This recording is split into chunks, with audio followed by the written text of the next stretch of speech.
People in Massachusetts are getting sick from vaping. The health department now says there are 10 new cases of a vaping-related lung illness, bringing the total number of suspected cases in our state to 29. One person in Massachusetts has died from the illness, which nationwide has claimed 26 lives in 21 different states. Health officials have not yet determined the exact cause of the illness, but say in many of the cases, the patients were vaping products containing THC that they bought on the black market. WBZ's Kristina Rex is live in Boston with more on these new cases. Kristina? Yeah, Lisa and David, back in early September, the state started requiring doctors to report those lung illnesses. And since then, the state has received 152 reports and one death, as you mentioned. 29 of those cases have been actually sent up to the federal level.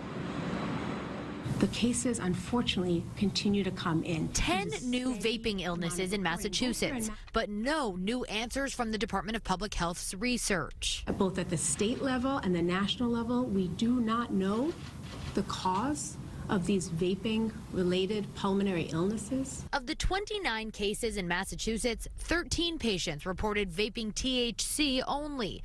8 reported vaping nicotine only, and 7 reported a mixture of THC and nicotine. At the national level, a large majority of illnesses are associated with THC products. But here in Mass, that's not the case. And research is challenging because these products aren't currently FDA regulated. We have a bit of a Wild West going on there. The original product and then the end product can actually be different because of interventions along the way. That makes it really difficult.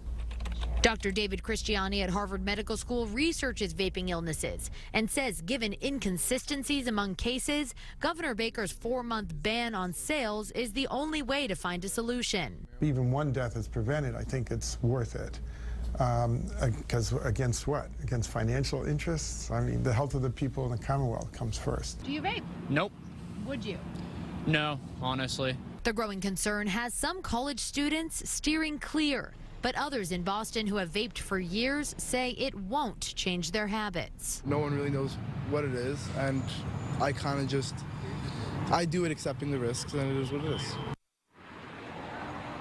Of the 29 cases here in Massachusetts, 9 of them are in people under the age of 20. Live in Boston, Kristina Rex, WBZ News.